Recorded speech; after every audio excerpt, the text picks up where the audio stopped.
Bonjour, everybody. Buongiorno. Welcome to Paul Ricard. We are here for the French Grand Prix. It's Xbox night. It is Monday Night War. Joining me is Miles. What a spectacle we have on show here, folks. And I got to say, Miles, one that we're all looking forward to. The flat circuit of certainly the Paul Ricard circuit. Lots of high-octane fueled action. Some very unsuspecting chicanes. Some very promiscuous corners. Lots of action to be had tonight on WOR. I can't wait. Can you? Yeah, so much to look forward to. Yeah, and good evening from my side as well, George. Really looking forward to this race. I mean, strategy will come into play, like you said. So many tricky corners, and yeah, I'm just looking forward to this race here tonight.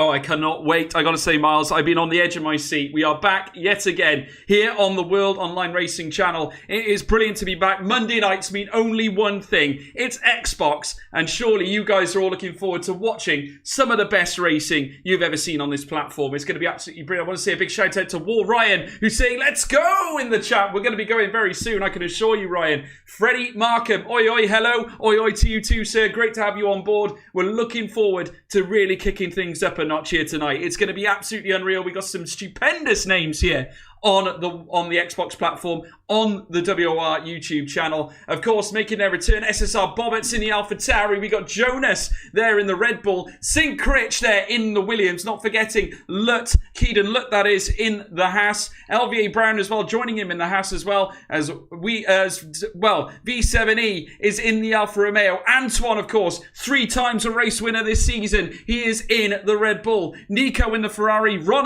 back in the Ferrari as well, joining him. As well as TRL Limitless in the Mercedes. Fan favourites, of course. Luca in the Racing Point. Joker in the Mercedes as well. Then we've got the Flying Rossi there in the McLaren. Perondi in the Williams. And we've got Dominic in the Renault. Viper in the AlphaTauri. And he's been absolutely brilliant this season. Mulder in the Alfa Romeo. As well as Days Rhombus in the McLaren. Leopard in the Renault. And I've got to say, we have got a hellacious fight going on. But Antoine, he has been so impressive, hasn't he? Yeah, he was for the first 4 races. I mean, he said in Zandvoort he didn't feel that good, but now he's back on top. I mean, taking 3 wins out of 4 races in a league like WR. I mean, if someone is going for the championship, it should be him, or he's the man to beat in his championship fight. I mean, he has a good margin at the moment to the next guy who's Smasher, who's not even attending this race. So Viper can bounce back here today, and it's Antoine's home track. So I'm pretty sure he wants to win this race once again and make it 4 out of 5. So he will very likely be the man to beat here tonight, and really looking forward. If someone else, I mean, the likes of Tyrrell Limitless, LCR Leopard, there's so many quick drivers around here, and a few new ones as well. Really looking forward what they can do in this race, and yeah, let's just wait and see as we're about to load into the session right now. Yeah, I mean, I just want to talk as well about TRL Limitless. He is a man in form at the moment. Not sure whether you guys have been watching some of his streams, but he is currently on a 2-race winning streak, albeit not with this league, but in Xbox Racing. And you've got to fancy him for another big performance. We'll have to keep an eye on him as we go through qualifying. But already we're seeing some unbelievable competitiveness in amongst these drivers. Of course, Antoine has been the man in form, 3 times a race winner here at WOR, and has looked like the man with a plan here this season. I've got to say, he's absolutely brilliant. 77 points, currently topping the championship billing. So you've got to give him every chance in the book. But I have to say, watch out for the likes of Viper. Viper has been absolutely extraordinary this season, certainly battling his way through the field. Certainly, he has fought his way through the midfield to get himself up into the top echelons of the driver's standings. And he is definitely a huge danger, isn't he, Miles?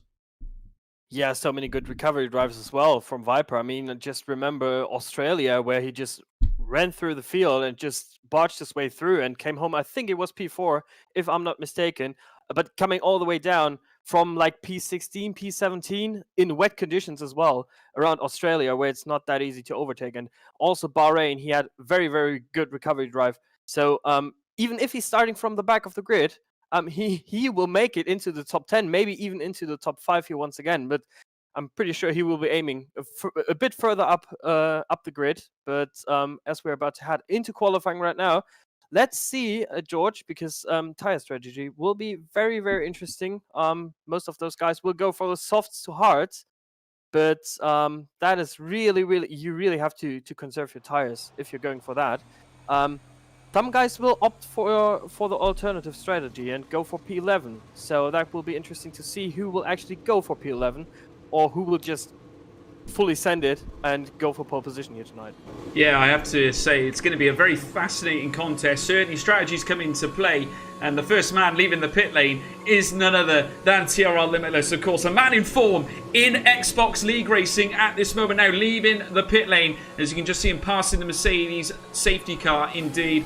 Out through the pit entry line and heads out onto the circuit to begin qualifying. I will say he's not the first to leave because we've also got Antoine out. So's V7E, not to mention LVA Brown. Luca is out on a lap as well. And Joker, the other Mercedes, not far behind either, of course. Please leave your comments in the live chat as well, folks. I can already see that Sloppy Cop there bigging up Viper, who I've got to say has been in extraordinary form as of late. He's been absolutely scintillating to watch. We've experienced many wonderful performances from that man in the AlphaTauri, and certainly this could be a track that could once again benefit him, because certainly a very tricky track like France, you know, not only do you need the speed, you also need the ability to find your apexes as well. Yeah, and also to not actually go over the track limits, which could also be the case for some of those guys, especially turns 1 and 2. They can be very tricky, and I'm pretty sure we will see one or the other just invalidating their lap times before they really started. And that could also be the same case for the race as well.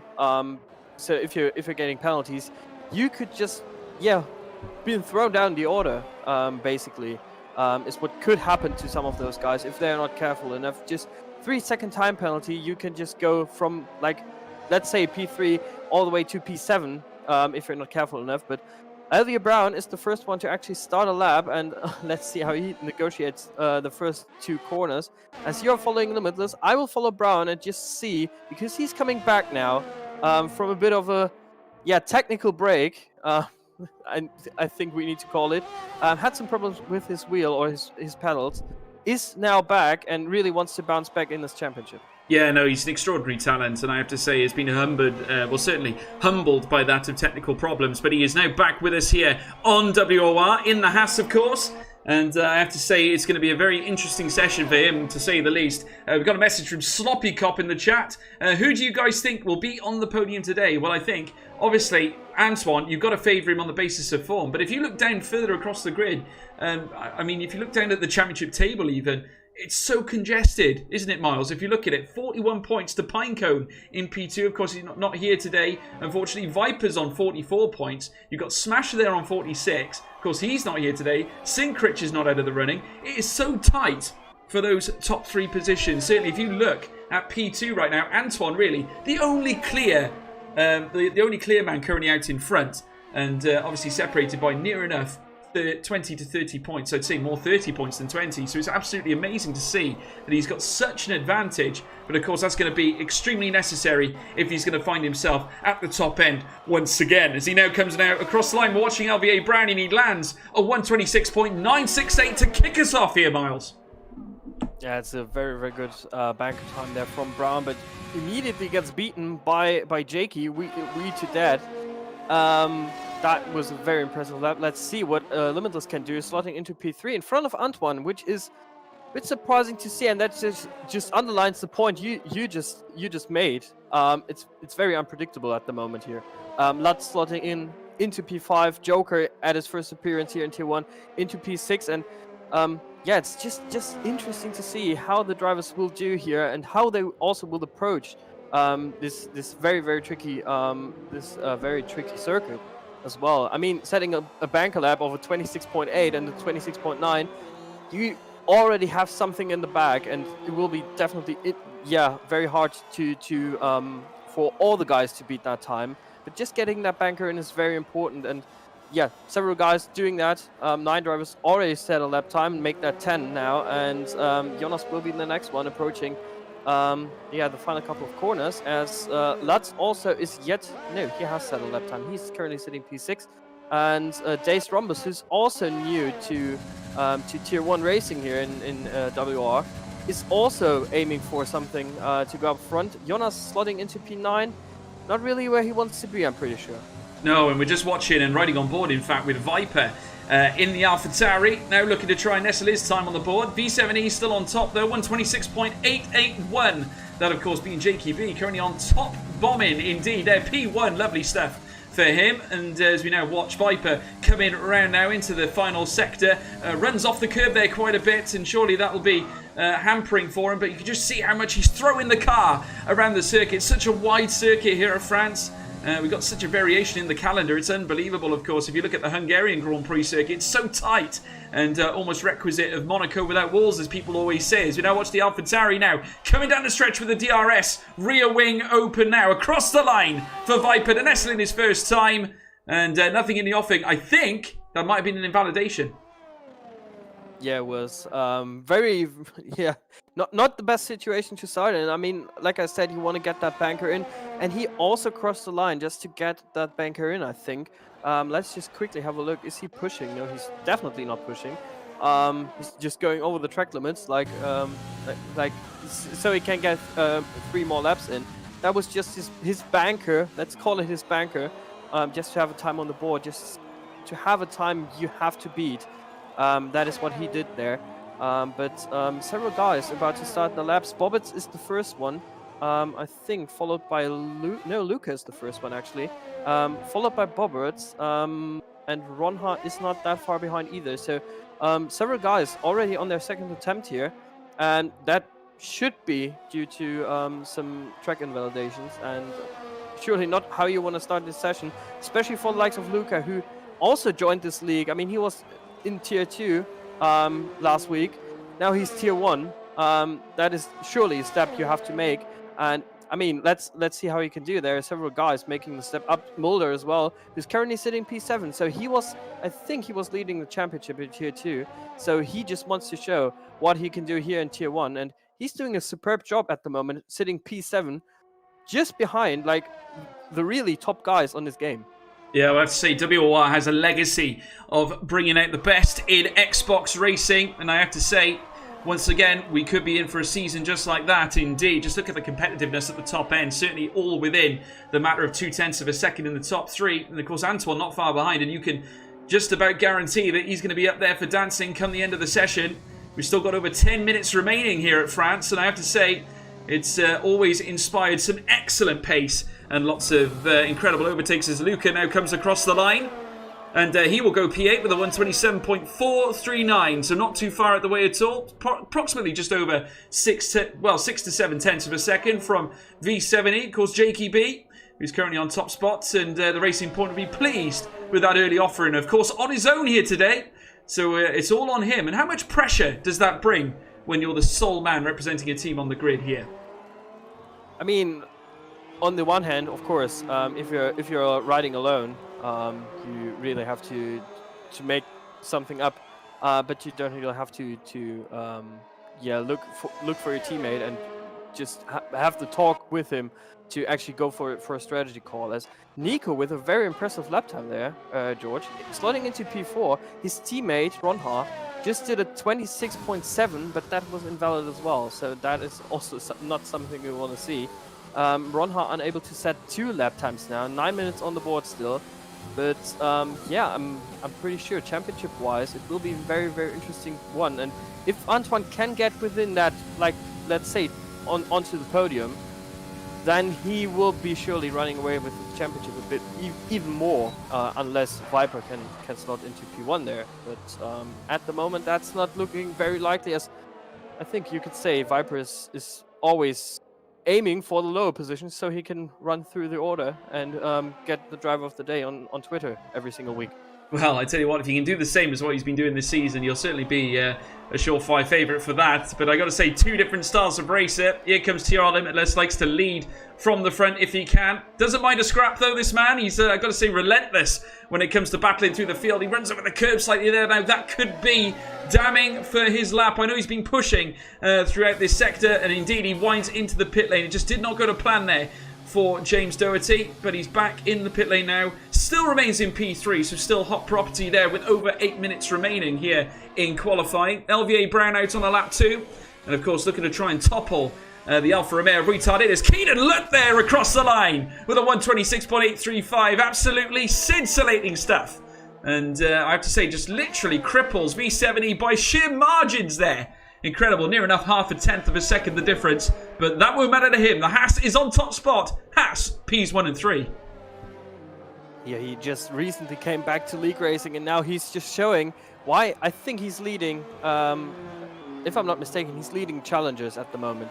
So yeah, definitely someone to look out for if we are talking about the win here today, and just showing that, and yeah, getting in front, getting up the order, getting into that P1 you want to be in, if you want to win this race, of course. Lat doing a superb job there. His teammate in P3 at the moment with a 26.9, and I think he's also coming to an end of his lap, as Rossi is making his way through onto the main straight as well. Let's see what Brown can do if he can improve. I mean, if you're going to the end, you surely can improve, and he improves into P1 with a 26.7, and yeah, just marginally 1/10 ahead of his teammate there, Lat, and very impressive lap as well there from LVA Brown. Yeah, very, very good lap indeed. I got to say, the two Haas cars look absolutely relentless here at the French circuit of Paul Ricard, as we're now watching Antoine currently make his way around Sector 3. Now, this man, of course, in incredible form here in this league this season. Of course, top tier of WOR has got a lot to be pleased about. And once again, looking for top-end respectability, of course. 3 wins out of the 4 races he's competed in. The Red Bull looking to give him wings once again as he's about to come around the final corner and set a lap time. Can he upset the top end here? And you certainly count on him to do so. Here comes Antoine across the line, and it's going to be a P4. Very respectable. Second row of the grid. We've still got just over 5 minutes remaining here. Yeah, very good lap time there from Antoine. I mean, he has another chance to go to the front. But yeah, I mean, those times are really hard to beat at the front. As now Viper slots into P15 on the medium tires. And that's, yeah, the strategy call we all were waiting for. Or I was waiting for, at least. He is on the medium tires, and I'm pretty sure he will be aiming a bit higher than he is right now. But yeah, Antoine, I mean, at his home Grand Prix, he said last week it's not his favorite track. But yeah, I'm pretty sure he still wants to get that 25 points here today. And yeah, making the step up to P4, I think he just got in front of Limitless there. Making that step up into P4 is a very crucial one. And if he can maintain that, he will at least start in the top 3. But for that, he needs to find a bit more time. But 5 minutes still to go, and half the field at the moment, George, is in the pits. The others are either on their in-lap or getting ready for their possibly 3rd attempt, I would say. So that is also interesting to see. But yeah, at the moment, Haas is the team to beat here. Yeah, they're in very good form, and I have to say, you have to keep your eyes on them right now. They certainly seem to be very adept at this Paul Ricard circuit. We're just watching Tyrrell Limitless now make his way through the Mistral chicane and heading out down the stretch now, leading down towards what will be turn 10. Of course, a sweeping right-hander. You can pretty much carry the speed and take a lot of the circuit. And as he does so on the outset, heads down towards turn 11. That sweeping hairpin bend. I have to say, one of the biggest hairpins you'll see. And certainly that much larger of that of Suzuka, as we're now watching him round into turn 12. Down towards turn 13 now. The Mercedes will be looking to do bits here today. Looks like he might be pushing everything to the limits here. Comes around P14. Certainly nothing's limitless with Limitless, and he's going to box again, and he's going to need to get one out very, very quickly. Looks like he made a mistake heading into Sector 3. Yeah, looked like it. If you don't want to finish, that is what you want to do. And Ronha is actually slowing down a bit. He's only slotting into P13. He was slowing down on the main straight, which is interesting to see. I mean, I was talking about the strategy, and he seems to want to go onto the alternative strategy this time. I mean, his teammate is currently sitting P6 with a very impressive time, but just look at how close it is between everyone up front there. I think Leopard just started. No, Leopard is actually... Oh, Leopard, I think, aborted this lap as well. So I could see Leopard come into the pits. Dominic is on his outlap. Flying Rossi's on his outlap. And Prich is on his outlap. So 3 people currently on their outlap. Luca, I think, is coming into the pits. Ronha surely will come into the pits, but needs to push a bit and needs to hope that his teammate doesn't want to leave when he wants to go into the pits and just fit another set of tires and then maybe try and fight for pole position here. But final shooter is about to start, George, and just a question: who's your money on for the pole position right now? Well, it's very difficult to call, I have to say, Miles. Very tricky. That's why I asked. Yeah, I know. You like to put that sort of pressure on me. Looking at it, the Haas team look very good on paper, I have to say, but don't count out Antoine. He's a big-time player.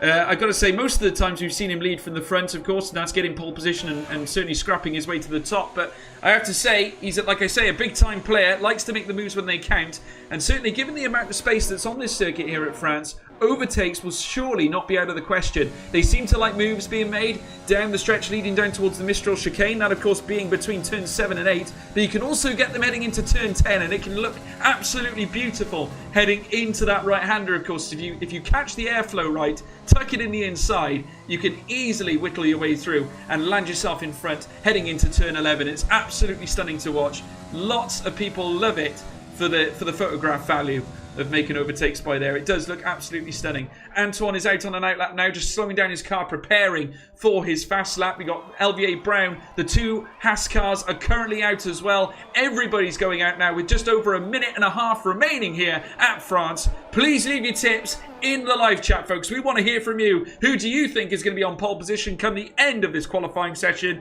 Who is your man taking them to the top, leading into the Grand Prix? Miles, how about yourself? Yeah, I thought this question was gonna come. I'm actually.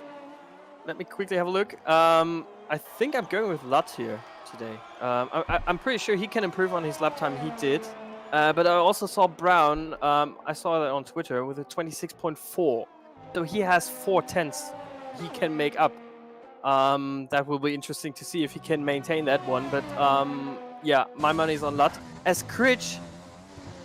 That was crucial as he invalidates and now smashes into the wall. His car is still intact. I think the intention was another. Like you said, I mean, for the drivers onto this long right-hander, you can overtake there. And just as you said that, I was thinking, okay, I want to see that here today with maybe even drivers going 3 wide. But we will focus on that in the race itself, as it's now for pole position, as Antoine is now heading onto the second bit of this long straight, and he's up by nearly 2/10.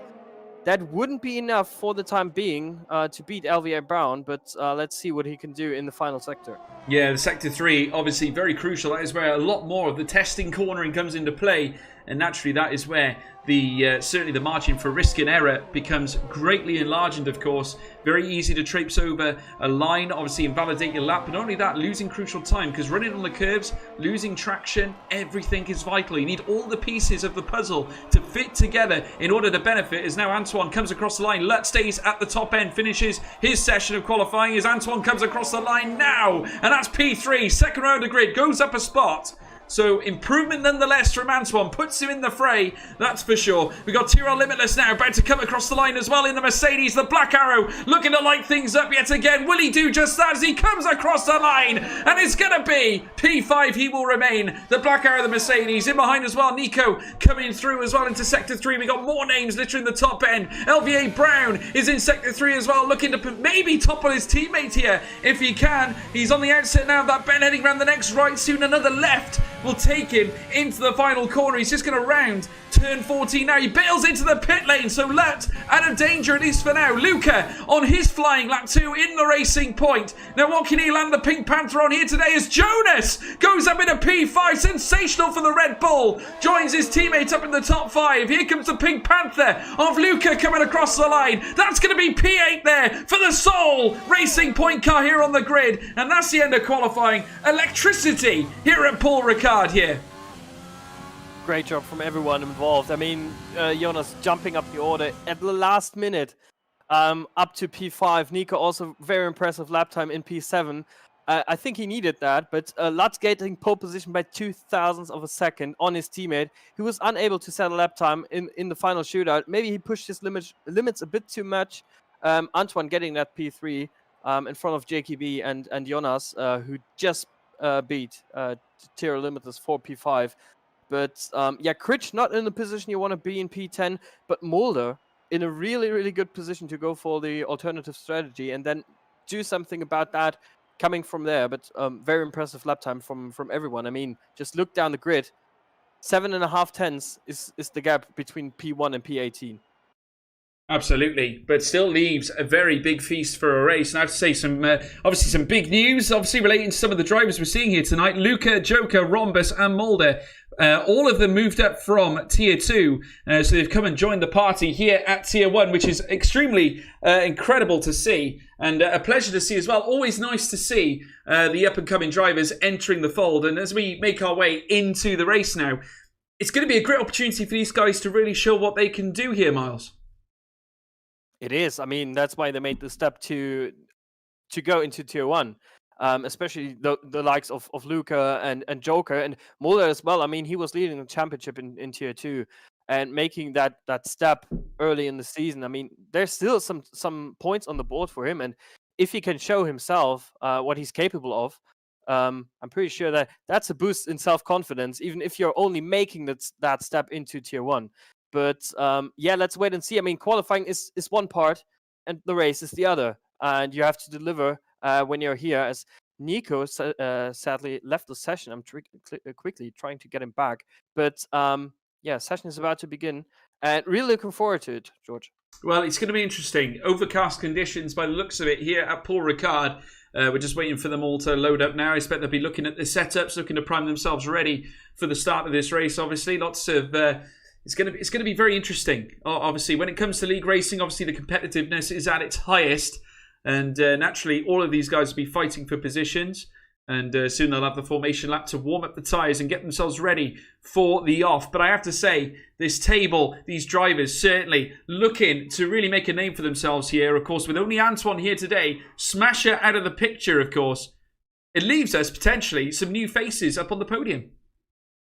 It does, yeah. And really looking forward to that. I mean, I don't know. Did we see Lot on the podium? I don't think so. I think Baku was his first race coming back. And Nico is finally back, which is good to see.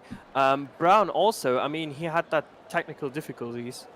So to see both Haas at the top, I'm pretty sure Antoine won't be pleased with that. But I mean, if they get that one too, if they work together even, that is the important part. If they want to get as many points as possible for their team, then they have to work together. And it will be very unlikely for Antoine to get past if they really play the team game here today. And I mean, Jonas is not that far behind, so he can help Antoine a bit at least.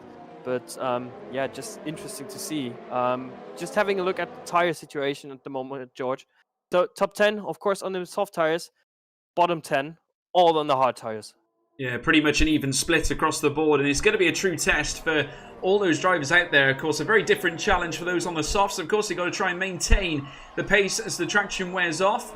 But a very different story for those on the hards. You've got to try and deal with maybe not so good a traction from the get-go. And those tyres will soon come into their own as they make their way through the race. But there's the two Haas cars. They got every reason to be jubilant right now. Keaton Lutt and Alvier Brown representing that of the American Haas team, of course, currently on top spot. But look at the Red Bull team. Antoine, the current championship leader, with Jonas in P5. They've got every reason to celebrate as well. And you have to think they're going to want to throw down everything they can on that Haas contingent at the top. Of course. I mean, that's why they're here. They're here to win, every one of them. And, I mean, what can we say? Someone asked for a podium prediction. I can't give you one at the moment because, I mean... I was just going to ask you that. Shocking. We can but try, Miles. We can but try. Yeah, we can. But we're about to start the race, so over to you, George. And we will get to that maybe after one lap or two. We certainly will. Thank you, Miles. And thank you, everyone, in the live chat here at WOR. We're just about to get underway here, folks. Here we go.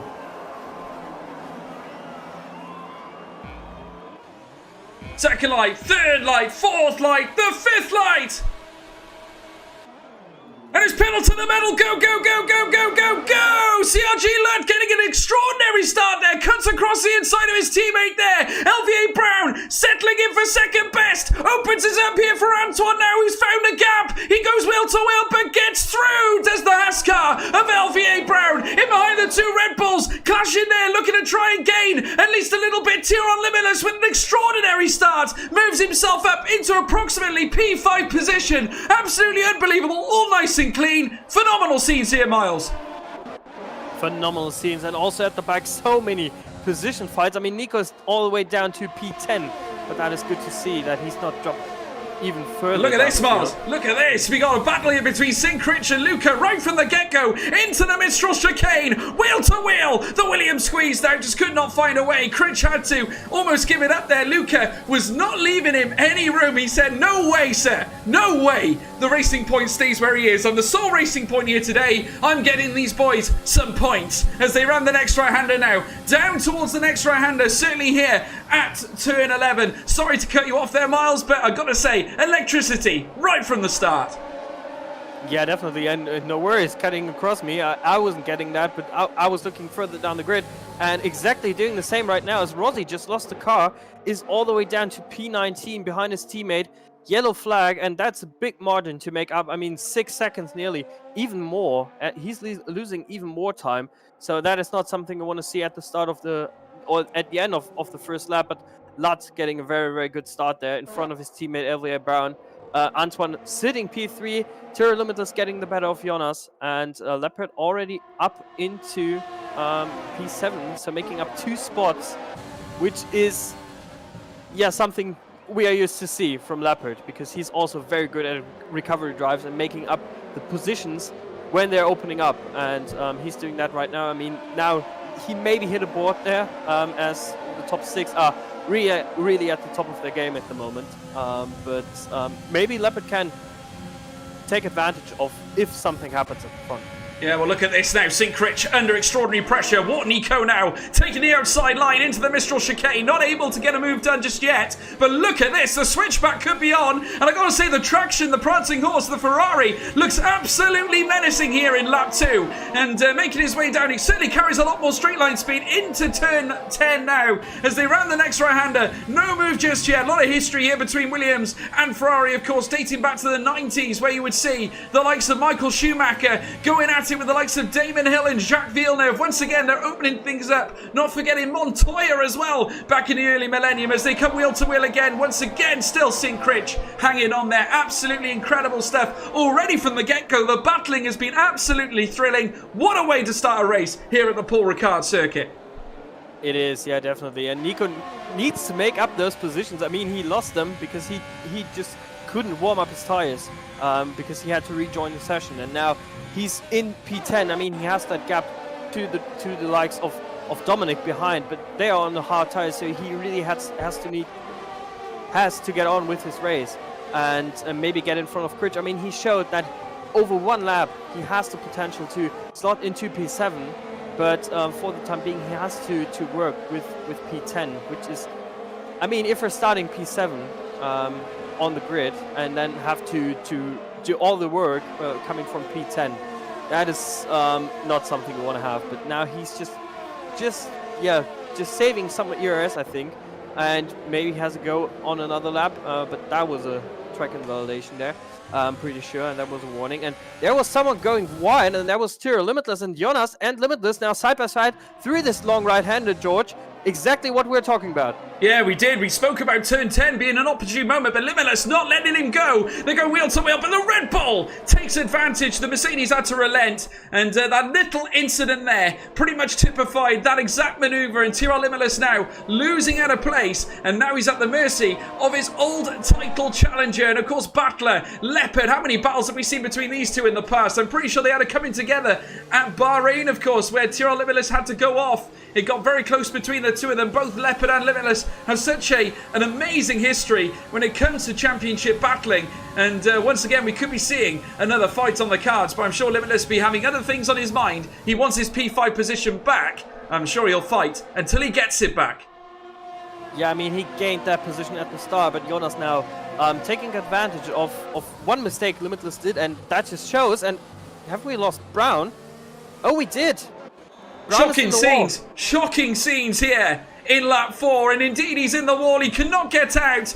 The wing is gone, the Haas is dead, and indeed he's down in P18. He manages to reverse outwards, But that is certainly not a scene you want to see after an incredible performance from Haas from the get-go. Looked currently 1.3 seconds ahead of Antoine, but Brown brought straight down to earth as Ronha makes a move on Mulder. An excellent one indeed, past the Ferrari engine user.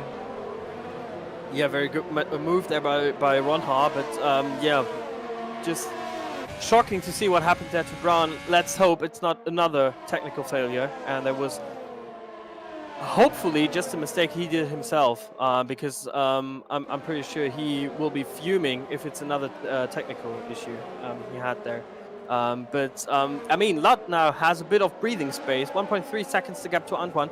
That is crucial. I mean, if you're outside of the DRS, it's very hard to defend, and Jakey surely knows what will happen now, and I'm pretty sure Antoine will know as well, that there might be a chance for Jakey to leapfrog Antoine, to get into that P2, maybe close the gap to Lad, and be closer to first position than he is right now. I mean, the 1.3, 1.4, just jumping up and down.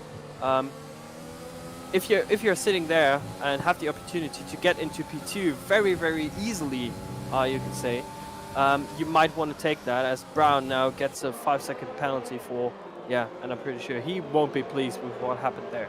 No, he's having problems with his wheel. Certainly some technical issues there with LVA Brown. We are hearing in our ears right now, so a big shame to lose the Haas. And indeed, he's out of it for now, as we're now seeing as well.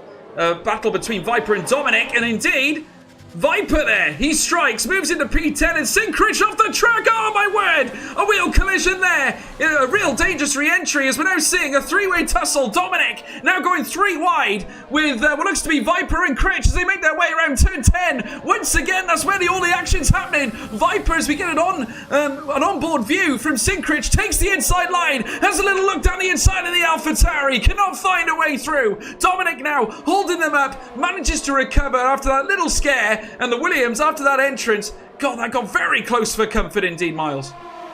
It did, yeah, and 3 wide. But Dominic taking advantage of, I think, the other... I mean, Viper didn't have the best of exits, and Critch just, I don't know, maybe his tires were a bit overheated after that tussle there with Luca. But Dominic taking great advantage. I mean, he's now down to 40% on his battery, and now has Viper still behind him. So I'm pretty sure Viper will try it again. And Critch is now, I mean, not in the best of positions if you're on the soft tires at the moment. He's currently sitting P11. The gap from Dominic to Nico itself is 1.1 seconds. And I mean, Critch, his tires will be falling off quite shortly.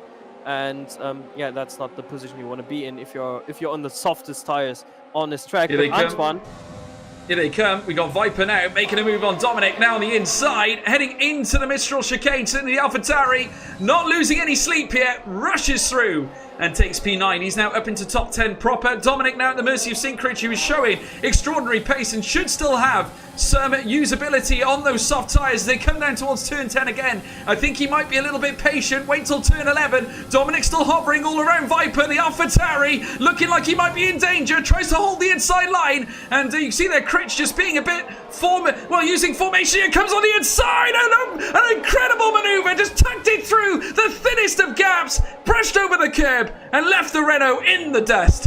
Incredible stuff from Sinkrich. and here comes Bobberts as well on Perondi. Down the inside he goes, and can he make that one stick? Still side by side between those two, and the first guys already into the pit lane there. We missed the move by Jakey on Antoine, so Jakey got in front of Antoine, but just look at how packed the hard compound runners are at the moment.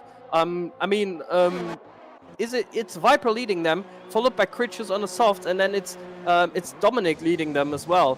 But you can just put nothing between them at the moment. I mean, all the way down to Dace Rhombus, who's currently sitting P14, as now the top guys made their stops as well. And Antoine is within 1 second of Lutz. That is interesting to see, and that could open up a chance, maybe even for Jakey to get into P1. Well, we can't take our eyes off this midfield fight, because here comes Sinkrich once again, and look how close he's getting out of Viper. Potential move heading into the Mistral chicane once again. Is such a hot point for overtakes here in France. And we've only got the one penalty dished out. Just goes to show how competitive and how so safe and close-ended these cars are. Certainly none of them. Only Luca with a penalty at this moment. So clean, but yet so brilliant. Majestic, you might say, here at WOR. And Viper running maybe a little bit wide there. And you can just see Critch there, hugging the inside line, getting extra grip off those soft tyres. A little mistake, though, over the curb that lost him a little bit of traction, heading around the crucial area of Sector 3. And this is where, of course, your traction and use of track knowledge comes into play. And naturally, Viper, who I've got to say has been absolutely stunning all season. Some people could call him the underdog, but certainly coming here today, it certainly fits his resume. He is up into P6 now due to the pit stops. Now he takes the lead of this race, at least for the time being. The AlphaTauri is on a flyer here. He is, yeah, very, very good job there by Viper. And if he can break that 1 second window to Dominic, he can just run away with this race. I mean, for the first stint at least. But looking further down the grid, I think actually Antoine made a mistake at some point, and because the gap was like 1 second to Lut, and now the gap opened up once again. 2.3 seconds is the gap now from Jakey to Rossi, and he's in between him and Lut. So yeah, very good job there by Lut. And I don't know if Antoine could have made the undercut stick. Maybe there wasn't even a mistake and it was just a timing glitch or something, because Jakey is just in front of Antoine and Jonas is not that far behind as well. So that would make sense if you ask me. But yeah, just interesting to see who will get P2 here, because the top guys didn't have or don't have any penalties at all at the moment, and I'm pretty sure they want to keep it that way. Yeah, absolutely. But I got to say, still early doors. We've still got a long race ahead, folks. And there's V7E, of course, Jakey there holding on to P11 on track. In behind, you got Antoine trying to close the Delta gap. Nothing between them, really. Just under half a second. And that will tee up a fascinating encounter as we make our way through through the rest of this race. Certainly, they're both on similar tyre compounds. 1 lap old Hards, Jonas as well in behind. Good day in the prospects for Red Bull here. And of course, both of them have already boxed, and technically you could say they're in the net top 5 positions, obviously subject to the pit stops. Have to wait and see how they will be applied as they now make their way down towards the line and cross it to start their lap 9 of 27. But already we've witnessed some incredible action here at the Paul Ricard, and it's been very exciting indeed. Certainly a lot happening in the midfield, but a shame obviously to lose LVA Brown, because Haas was certainly on for an incredible day at the office, and I'd say they'll be kicking themselves. But still, they have one car crucially in the race. Keaton Lutt currently leading the contingent of cars that have already pitted. Yeah, I mean, Lutt now has to hold that flag up for the Haas team, and he's doing that in spectacular fashion at the moment. And I mean, 2.7 is the gap to his next competitor for the time being. I mean, there could always be safety cars. There could always be, I mean, the likes of Viper just really going at it in the second stint. Question will also be, will they fit the medium tires or will they go onto the soft at the end? Because I mean, they will get the undercut if they're going onto the mediums, but the softs will be flying at the end because they won't be overheating like they do from time to time around here. So yeah, will be interesting to see. I think as now Jakey makes his way through. Oh, what a move! Yeah, finding that. Yeah, incredible wheel-to-wheel action that between the McLaren and the Alfa Romeo, and certainly Rossi doing all he can to try and upset the day of V7E, of course, that being Jakey B. As they come around the next left-hander, he's fighting back, not letting him go, and it just goes to show what a resilient character he is. But just too much there on fresher tyres, and V7E will do well to carry on now. He's got a little gap that he sprung upon that of Rossi now. Half a second is the delta, but he will get DRS heading down the stretch. It won't be enough to overtake into turn 1, but look at this, he's got the vultures circling now, because here comes Antoine, of course, 3-time race winner, as Rossi goes wide, and that will open the door for the Red Bull here as they come now towards the next chicane, heading down into turns 3, 4 and now 5. They got a double right-hander to take here. This next rail was requisite of Mexico, as they come round turn 6, down towards turn 7, and he might get the straight line speed heading into the Mistral chicane, as we're now witnessing the wings here on the Red Bull car, coming up to flying Rossi. He's not flying this time. Here comes the Red Bull of Antoine, 3-timer race winner, and too much for the McLaren on his day. His teammate follows suit as well. Jonas heads up in ahead of the McLaren as well. Great move, and the two Red Bulls in tandem, pulling each other along. It's a great tactic, Miles. perfect tactic there. Yeah, very, very well applied. And they now have to work together to close that 1 second window back to Jakey, who was just, yeah, I mean, taking advantage of what happened behind. I mean, they couldn't get past where they wanted to make it past, maybe on the start-finish straight. But yeah, good job there from Rossi defending. I mean, he's not in this race really, but if there's a safety car, he will well be in. So that is also something we have to give credit to the likes of Rossi, who, I mean, currently sitting P14, not really in this race, but still can salvage some points if he's careful, and if there will be a safety car or something happening, he can take advantage of that. So yeah, I mean, he can fight for those positions, as now Mulder gets a penalty as well. And for Mulder, it's going a bit backwards at the moment. He's only sitting P7. I don't know if there was a mistake by him at some point, but yeah, top 6 breaking away a bit from him at the moment. Oh, here we go. 11. Sorry to interrupt again, but here comes Rhombus on the inside of Mulder. And how many times have we seen a move heading into the Mistral chicane? Once again, he gets it done before the corner. The McLaren is absolutely electric here at this moment. He is managing to pull his way up the field. A little bit out of shape goes Mulder. He might tag back here. No, he has not got the straight line speed. He is in behind. He's got a penalty, but an excellent turn of foot there from Days Rhombus, heading down the stretch into the chicane. A superbly executed move. And I have to say, this grid, no matter where they are on the track, they love making headlines. Jonas on Antoine into turn 10. They go. Jonas taking the inside line there and letting Antoine, I think, let him go there. As Limitless now having a look on Antoine as well. But they're really down on ERS, so the light for both of those guys coming on. But now they have to work together. It was a bit wide there for Jonas. Now they have to work together, so Limitless can't get in front of them, but Limitless has a bit more ERS, and sorry to cut across you there, but that was a crucial move. I thought it was for, I mean, really position, but I think they just played that to perfection once again, the Red Bulls, and yeah, really curious to see what they will do now, because Limitless is approaching very, very fast, and they are not that high on ERS as Limitless is, so will be interesting to see. I mean, Jakey and Lut, they're basically gone and will fight for that P1 until the end of the race, I think. 1.7 is the gap. That gap was a lot higher when they came out of the pits, so interesting to see as Jonas now gets a penalty. That can be crucial at the end of this race. Yeah, it will be, and now he's going to let Antoine go, you'd think, at this stage, because obviously he does not want to leave him, or certainly leave Antoine in behind here, but Limitless now, certainly with the pace here, he's finding extra track room here on Antoine, and Antoine, I've got to say, he must be quivering in his boots right now, because Jonas, even though he's in front of him here, and probably deservedly so, he has got a penalty, and still holding up the cars here. Now Limitless might have a pop here, heading into turn 10, opens up the door, as they make their way around turn 10, now the Mercedes going wheel to wheel, could be a double overtake in the offing, not this time, Limitless though, hugging around the inside of turn 11, brilliant, absolutely brilliant wrestling here, on this French Grand Prix circuit. Paul Ricard lit up here, with TRL Limitless now, up into P12, and now he's going to let fly at Jonas, who's going to be surely looking back with great concern. Yes, we lost Jakey as well. I popped him an invite. I hope he can get back, but that will relieve Lut at the front.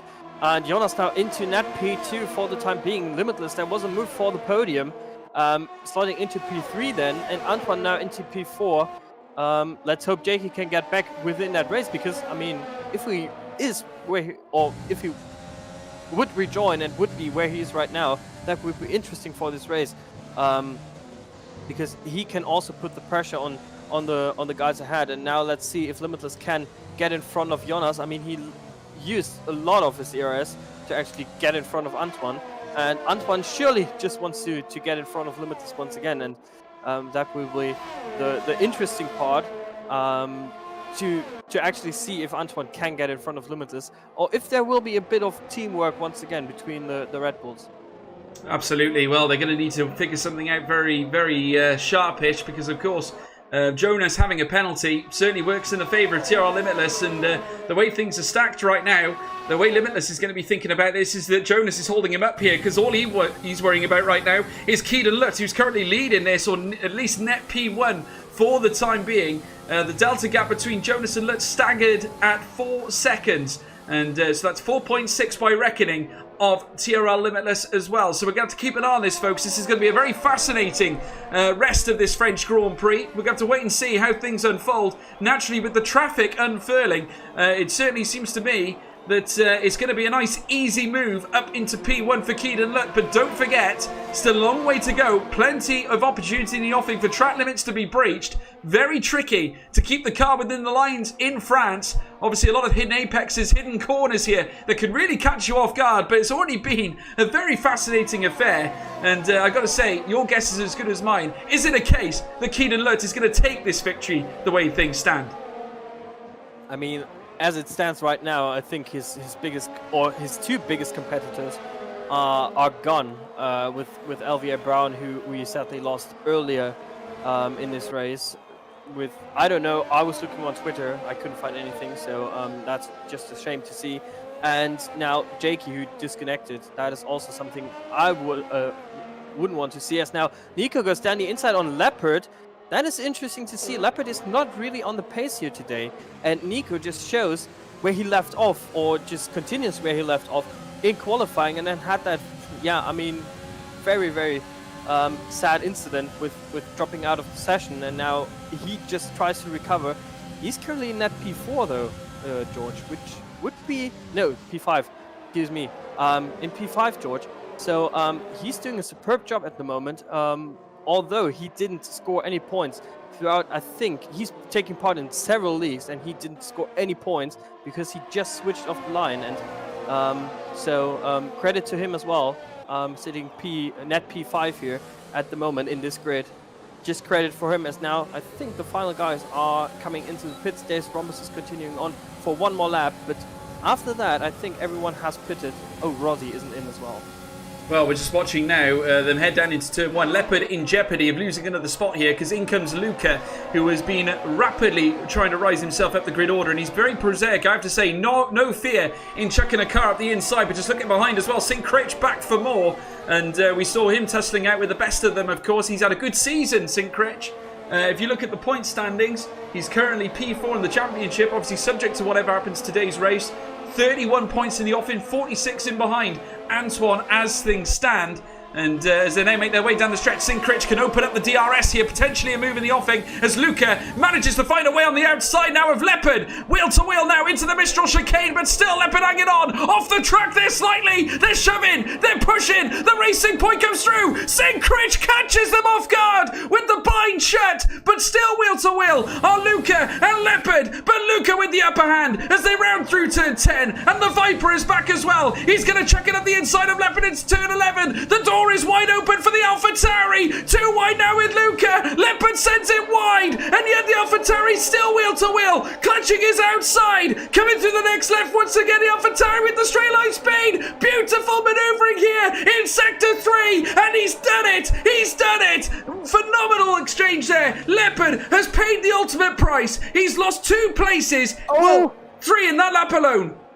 And that's Bobbert's gone as well. I think he just also wanted to get into that fight, and now he's spun and finding himself all the way at the back of the grid. He was the first one to go into the medium tires, is now all the way back in P16, but what a phenomenal fight that was. I mean, Critch getting the better of all of them. And here he comes again, Perondi this time. Perondi with a move on the inside of Leopard. They're like vultures, tapping at that Renault, who is finding things very uncomfortable here at France, that's for sure. And I have to say, that's 4 overtakes in the space of a lap or so. And in behind, Ron Hart looking for a piece of the action as they come now towards the Mistral chicane. The Ferrari with the straight line speed. Beautiful stuff here from the prancing horse. Dispatches that of the yellow Renault, who's now got his teammate Dominic in behind him now this time as well. They're heading into the Mistral chicane. Absolutely unfathomable scenes here at France. The Paul Ricard circuit is really lit up, Miles.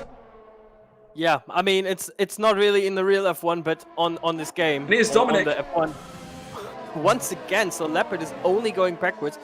I don't know if there's a bit of wing damage involved for Leopard, because I mean, he's not the type of guy to go backwards as he's doing right now. He was sitting, I think he was sitting P6, wasn't he? Or even net P5, and then Nico got in front of him. Then he had his tussle with Luca, Viper took advantage. Critch took advantage. Perondi now in front. Ronha in front. Dominic in front. He's boxing. He's boxing. And now he's coming into the pits. Yeah, he's coming into the pit lane. The penalties are starting to rack up here at France. And I've got to say, I kind of feel like commentators cursed it. Leopard has retired from the session. Not sure what's happened there, whether there might be a technical fault or a problem of sorts. We'll obviously keep you updated, folks, but he is out of the race. Renault are now very much one-legged. Dominic is in P12.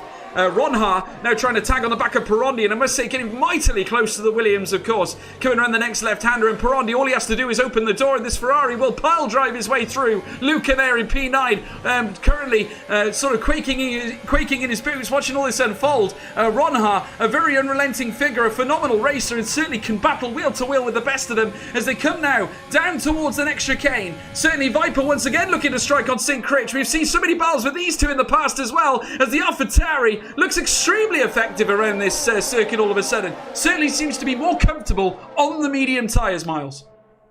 Yeah, and he has that tyre advantage at the moment, and he really uses that to good perfection.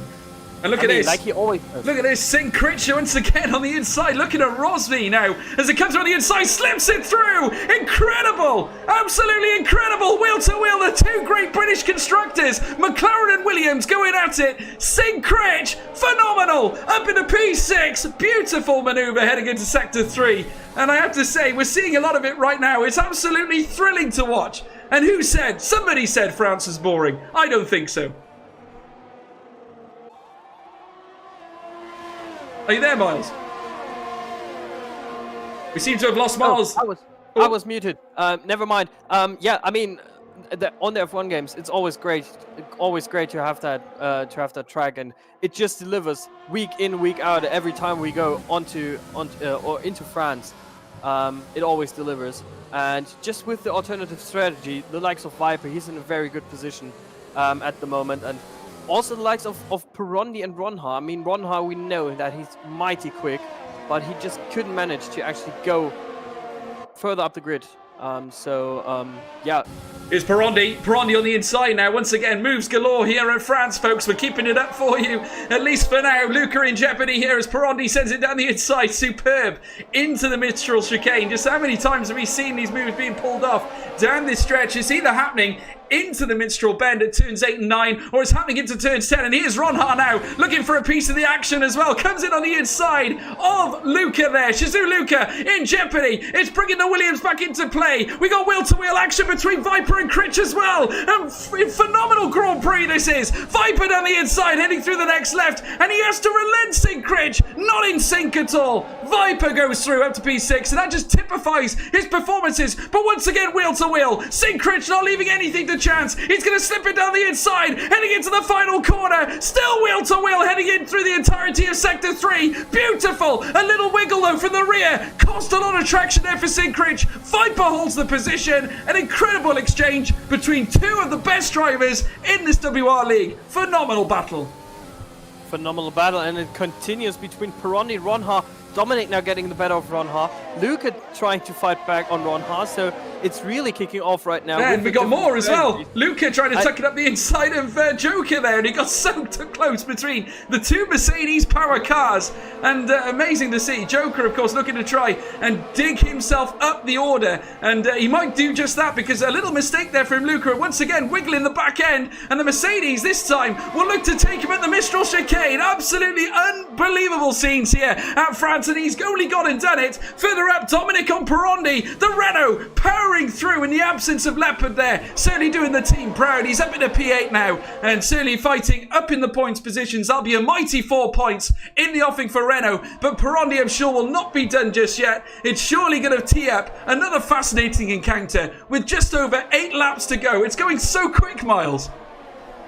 It is, yeah. And with the midfield battles, we completely lost track of what was happening at the front, and I was just checking, because Limitless got very, very close to Jonas on the main on the back straight, and I was just checking the ERS Limitless has, and he's nearly running with a full battery, whereas Jonas is down to like 10%, so he will pounce at some point and will try to break away from both of Red Bulls. So Limitless doing once again a superb job at the front, and he will surely get into that P2 and also on track. I mean, even though Jonas has that 3 seconds hanging over his name, if you're a racing driver, you want to get in front of your rival on track, and if he can do that, I'm pretty sure he will take that opportunity. And now he's actually pushing it, and here he comes, TRL Limitless on Jonas, and Jonas is not even fighting that because he knows that Limitless has the overspeed at the moment, and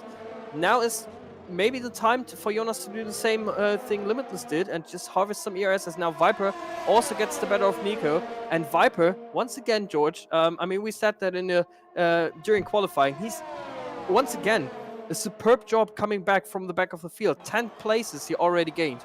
He is certainly a midfield merchant. He is absolutely unbelievable on track and makes so many incredible moves. We've seen it already this season. Viper is certainly an integral figure in this league. You can just see the moves that he makes. He is just so dynamic, can make those key maneuvers when they count the most. And you have to certainly figure him in for big points at every race. He certainly does just that. He's so reliable and yet so brilliant. And AlphaTauri have got a good man under their car right now. Certainly we're watching this fascinating encounter for the podiums. Keaton Lutt, of course, enjoying solitary confinement in P1 right now. But just look at this. Jonas still on the rear of Limitless, who, of course, will not have DRS now. It's going to be in the hands of the Red Bull. And not forgetting Antoine, who is being towed along by his teammate. Now, don't forget, of course, Jonas is the one with the penalty, so currently Antoine will be in P3 of this race. But I'm sure, given Antoine's certainly his reputation when it comes to racing, he certainly would want something, I would say, greater than that. And surely everyone wants to see a straight fight between Antoine and Limitless at this stage. I would love to see that, and I'm pretty sure that Jonas and Antoine are in an Xbox party together, and I'm pretty sure that they will know that Antoine is in the better position at the moment. Jonas will drop either way, and they have to still defend. And just looking at P5 there, George, I mean, Viper is not that far off. So maybe they're keeping it that way. I mean, we don't know at the moment. We will know towards the end. But as it stands right now, Jonas is not letting Antoine through.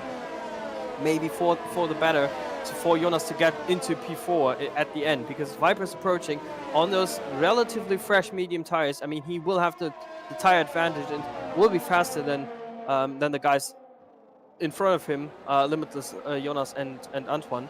But yeah, that will be interesting to see what Jonas will do, what Antoine will do, and if Limitless will try to break that DRS window, because I mean, I think he tried. He's down to 25%, so he used basically all of his battery to get in front of Jonas and try to break away.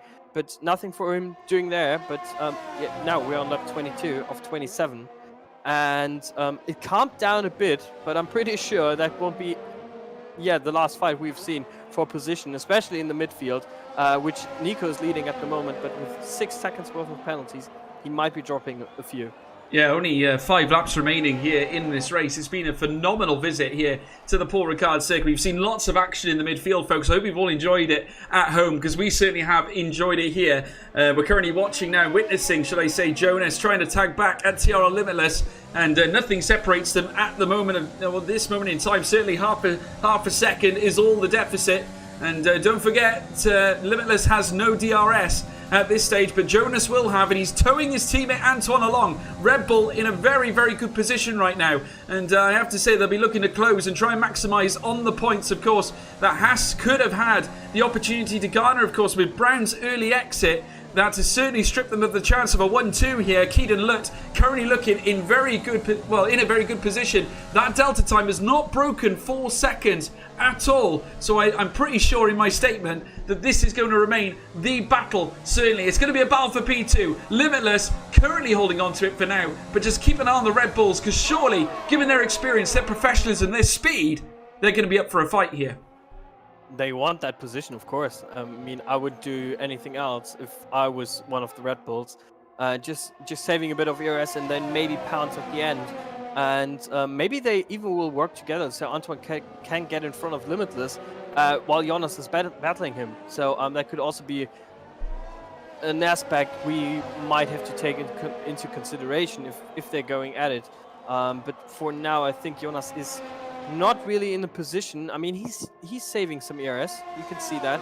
He's saving some ERS, but Limitless is doing the same. Antoine not really able. So Antoine might not even have the pace to get in front of both of those guys. He's running really low on ERS and is really struggling to keep up with them at the moment. But there might be a fight now coming on for P6 once again. Nico, just like I said, he's leading that train, but just look behind him, all the way down to P12. They are all in contention for that position at the moment. Yeah, and look at Dominic. He is only just over 1.5 tenths of a second in behind Critch. But look at Critch now. He's starting to roam up here on Nico and tees up a fascinating move. Here comes Dominic down the inside, getting very close indeed. The three of them, nose to tail pretty much, heading into Sector 3. And marvellous to see, you know. And I have to say, in behind, Ronha getting close to the action, as well as Perondi, who's going to join the fray. And this leads all the way down to P12, where Luca is, of course, owning that spot right now. Nothing separates them at this stage. Dominic going for a very audacious move on the inside, heading through the last corner. And once again, wheel to wheel, this time with Sin Critch, as they make their way down towards turn 1. Here comes Ronha as well, looking to come and join the fray, as they once again squeeze their way. And still the Williams owns top spot, a lock up there, heading round that left-hander. On the outset, Dominic with the straight line speed, gets a lovely exit. Ronha looking to join the fray, as they come now into the next right-hander. Still the Renault probes at this moment in time. Another lock up there from the Williams, looking like it's very uncomfortable in there for St. Critch right now as they round the next right-hander, and a great chance in the offing for Dominic, heading down towards the Mistral Straight. Of course, all this has allowed Nico to sort of benefit a little bit of time delta, at least for the time being. Here comes Dominic once again, getting closer and closer. Will he send it up the inside here? St. Critch going for the defensive maneuver, going into the chicane. No move in the offing, but you have to give him a chance in the second half of the Mistral Straight here, Miles. Yeah, and here comes Ronha on Dominic. Dominic went in a bit deep, and now with the alternative line, Ronha is just taking advantage of maybe both of them. Will he go for the second move as well? Stunning! He does. Absolutely stunning, and it's still wheel to wheel. The Ferrari, a phenomenal overtake, potentially overtaking the race here. Ronha, he's done it! He's done it! The prancing horse has pranced past 2 cars in the space of 2 corners. Exquisite driving here at the WOR. Certainly the Xbox French Grand Prix at the Paul Ricard circuit. Incredible now, and the 2 Ferraris are in tandem. Big points in the offing for the team from Maranello. Great move. I think Niki Lauda would put his head off there for that move. That was brilliant.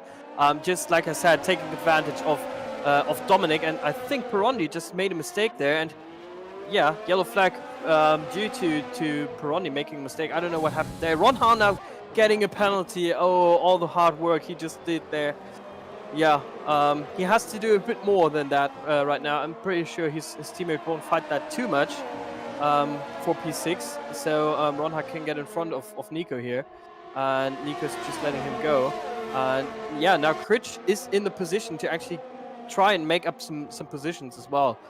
He can gain, as now Luca and Joker are battling for position, so a bit of Shazoo pride between those two, at least for position. Both of them have a penalty, and let's just quickly have a look. That's actually for position, George. They both have 6 seconds worth of penalties. So that's for position between those two, and if Perondi makes another mistake, maybe that will continue on. But yeah, at the front, it's closing time, and we're on lap 25, about to hit lap 26, and with that, only 2 laps to go. And if they want to do something at the front, and just looking at the ERS, they surely will do something. At least Jonas will. They have to pounce either on this lap or on the next one. Yeah, we also want to hear your driver of the day as well, folks. So please leave it in the comment section or in the live chat. Please say who your driver of the day is. As now St. Critch looks to try and vie up on Nico. And certainly the Ferrari's in a pretty damning position right now, because of course they both have penalties here. And St. Critch and Dominic don't have any at all as they come now into Sector 1. Down towards the next, certainly what will be the next right-hander into the semi-chicane. And that's turns 3, 4 and now 5. which will lead into the double right-hander. Look how close that Renault is getting once again to the rear end of the Williams, and Critch in a very uncomfortable position. He's got a Ferrari stuck ahead of him, who's obviously got a penalty in behind a Renault that looks to have all the pace right now, and Dominic looking to find a second wind, and he might just get it. Heading down now towards the Mistral chicane. Once again, Critch goes in for the move. 3 wide now between these slots, and as they make their way through, wing damage. I saw an end plate fly off, and that was off the Renault of Dominic. He's lost it off the left-hand side, and that's going to be very costly. Lots of traction lost there on the Renault car. Devastation here at the Paul Ricard, and Critch now certainly has got a much easier battle on his hand at this stage.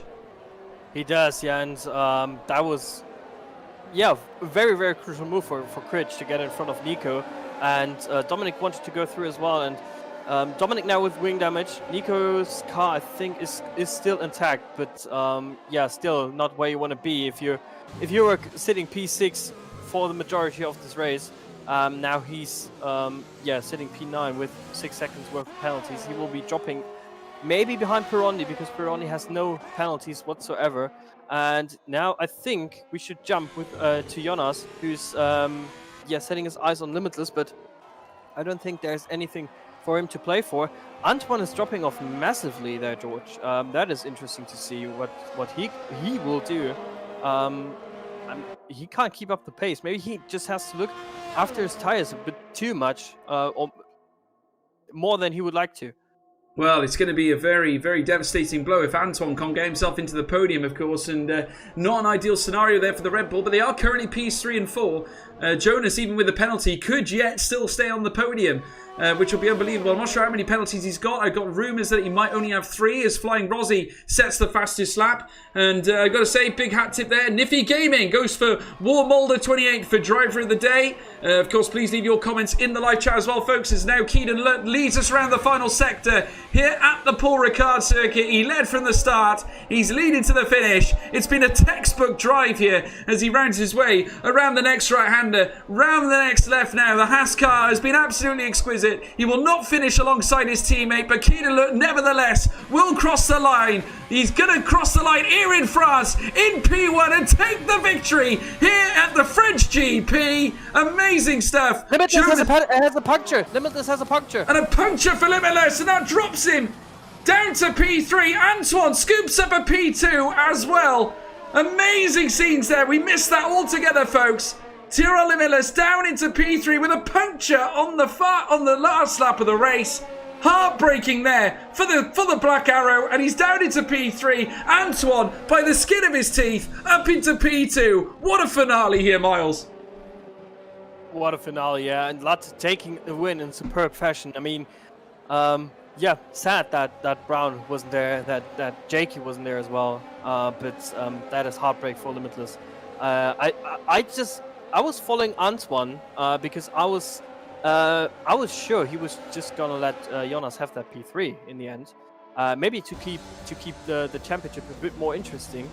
But then I saw Jonas diving down the inside on Limitless on the final corner, and I thought, okay, something must have happened because the gap was a bit bigger than it was, and they did. I mean, heartbreak, like you said, for Limitless, only getting P3 in the end. But superb driving from all of them. Maybe a bit too much saving for Limitless, and maybe too much dirty air here and there. Cost him in the end. And yeah, I mean, I could only imagine like 76%, 77% maybe that yeah, cost him in the end. Antoine getting that P2. I mean, he's always there.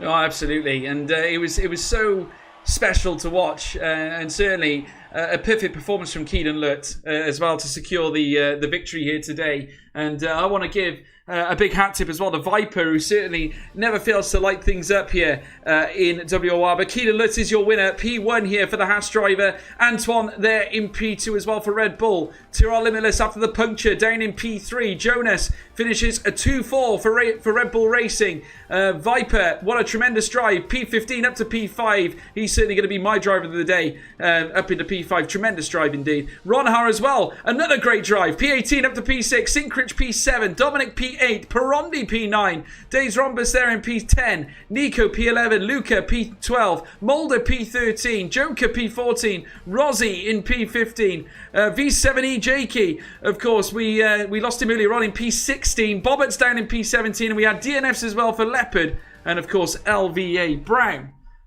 Wow, Miles. A great lap indeed. Tell me, who was your driver of the day?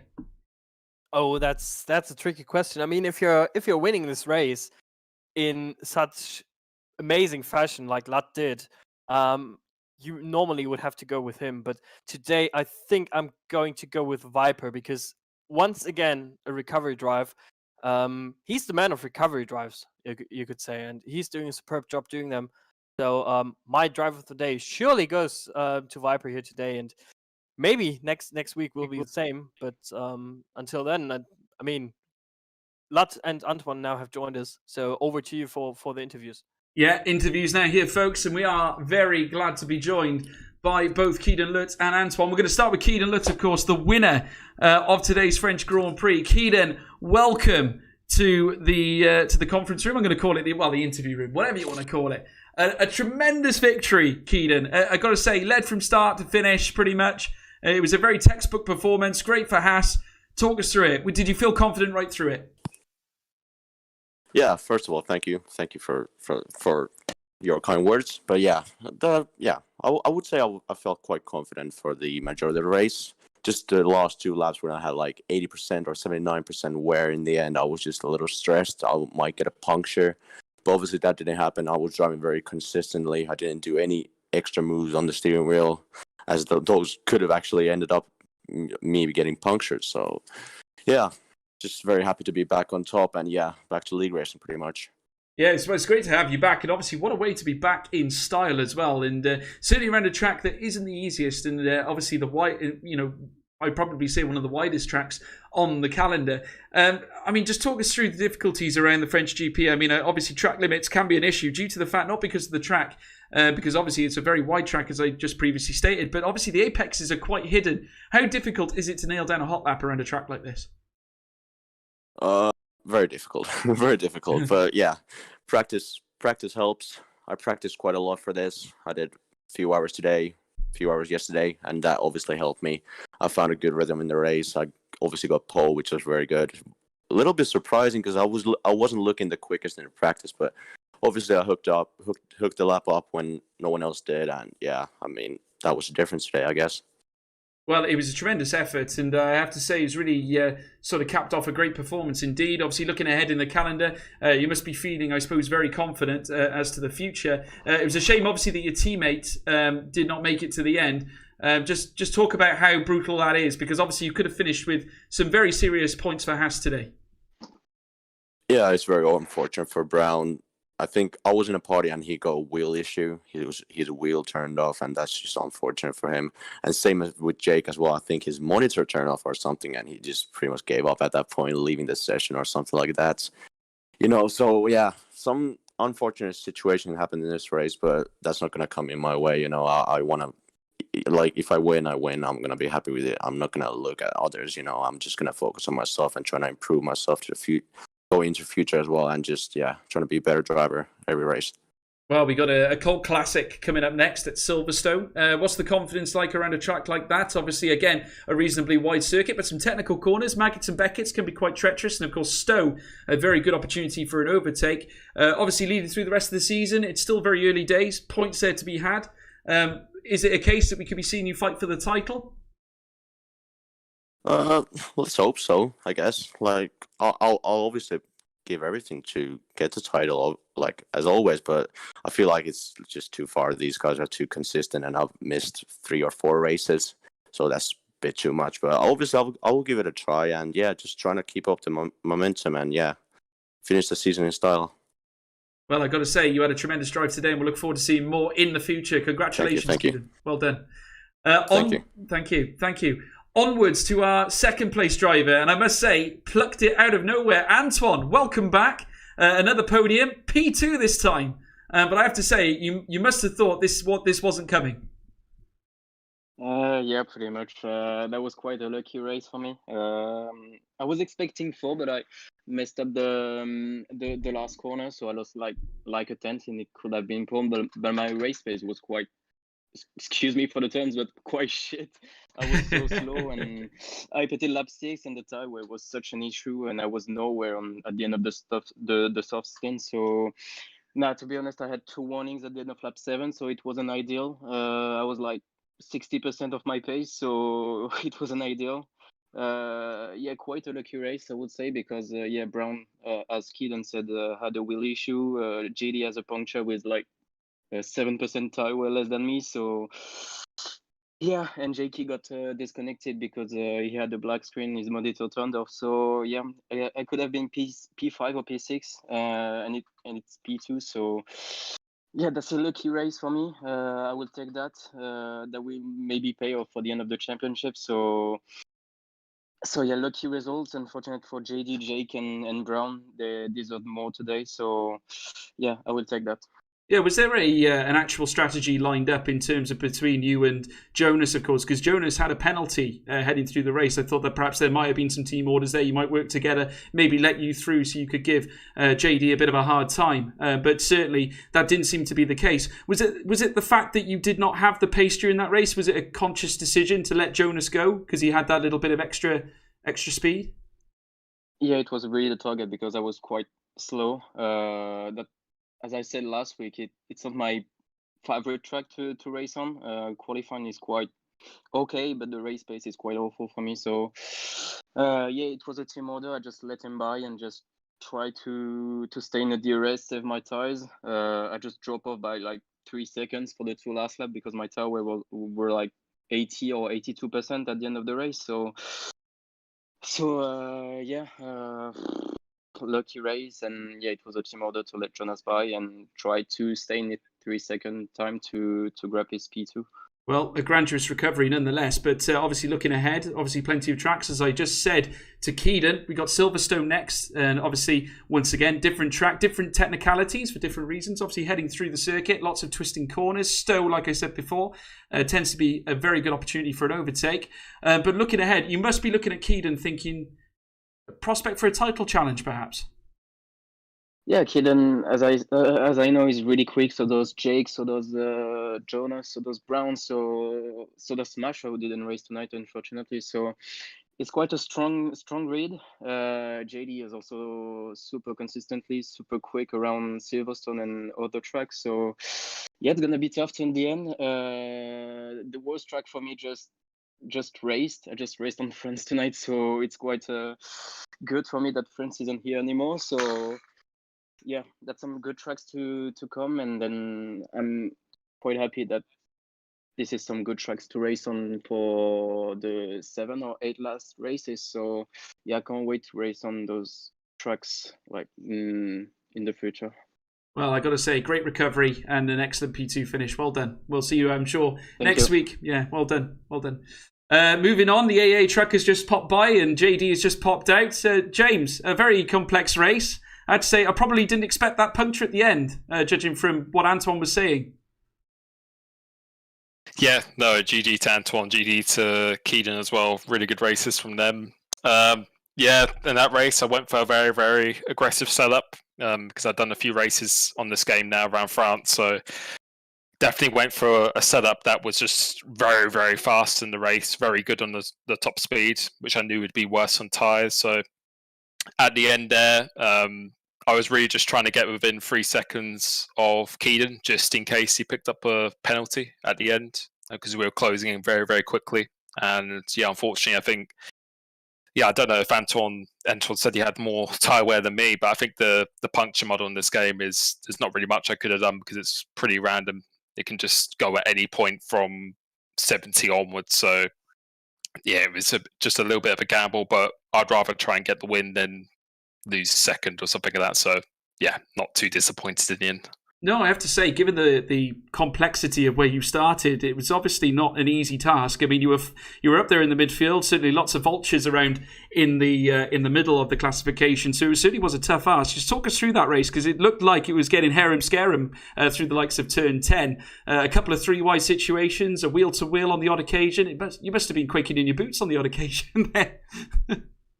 No, I had a really good start to the race. Almost got 2 people at the start, and then had to sign behind, and was in a good position, and then made a mistake losing it to Jonas, which was a little bit disappointing. But then I think in this race, it's a really, really hard one stop going from soft to hard. I think you have to pit really at 6 or 7. You can't really go further than that, otherwise you'd probably get a puncher on the soft. So it really is about who can look after the tyres the best. And yeah, I had some really good moments with Jonas, Antoine, like really good clean racing, and overall I'm just really, really happy with how I'm driving at the moment. I feel like I've definitely got my speed back, putting races together again. First podium in this league for a while, which I'm very happy with. So yeah, I went for the win today. I'm just a little bit too aggressive on the tyres, but we'll go for Silverstone, which is probably one of my favourite tracks next. So well, you certainly seem to be a man in form.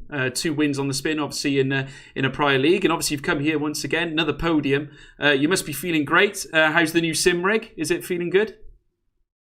yeah, I think it's it always takes some time to get used to some equipment. I always think it takes a good couple of months or more to get used to it, and I think at the moment I just feel really, really happy and confident when I'm driving. I just don't have any fear or anything at the moment. I'm just being committed, and I think that's definitely showing. I think my first podium in this league, and had the pace to win as well, which is really promising. So yeah, I'm just going to try and take that forward, and just try and keep it up.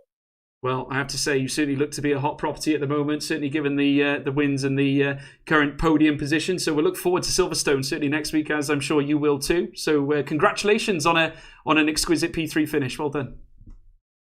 Cheers. Thank you. Thank you.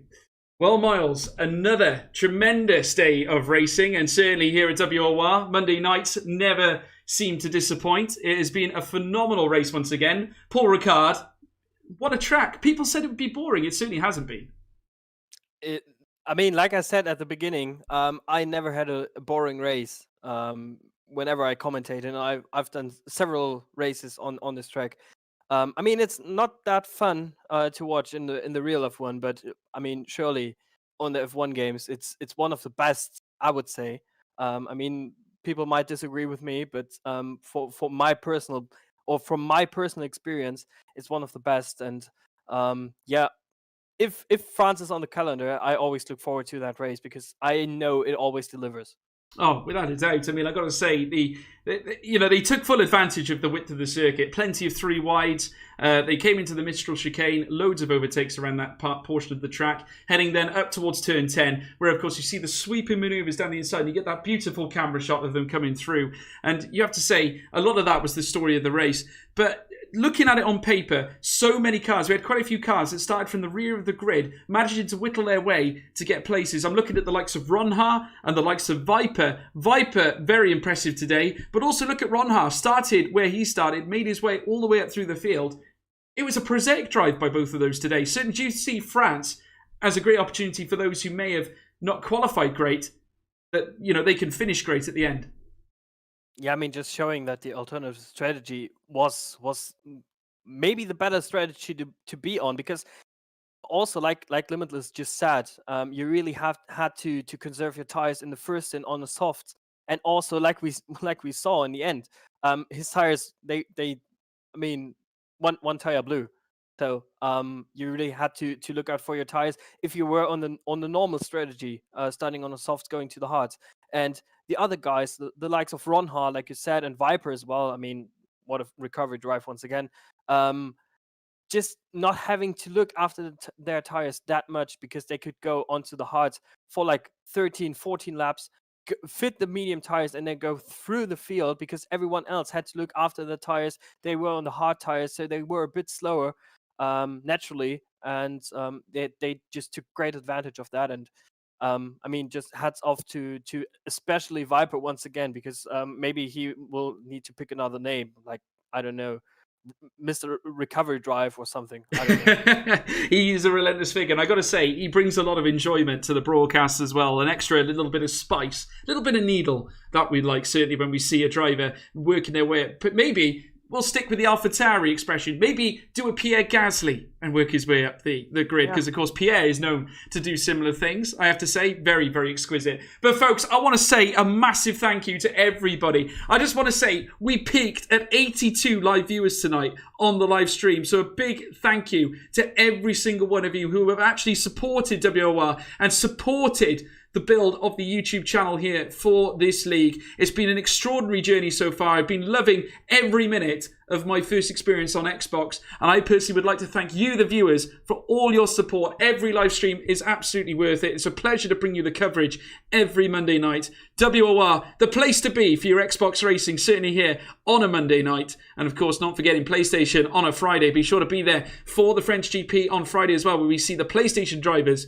taking it to the circuit, of course. But certainly a fantastic win for Keaton Lutt. Please don't forget to leave a like and a subscribe as well. You can also check me out on Twitter. My Twitter account is @GeorgeMorganTV, and you can check out Miles. Miles, what's your Twitter handle?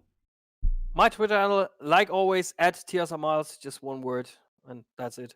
Yeah, so be sure to check out Miles as well. Don't forget to check out the WOR Twitter account as well. That's @WOR League. Be sure to check them out as well for the latest news and developments, certainly concerning the league and its drivers, and obviously future competition. But from me and Miles, it's been a pleasure. We'll see you next time on Friday. Well, I'll see you next time. Miles will see you next week at Silverstone, but I'll see you Friday. See you then.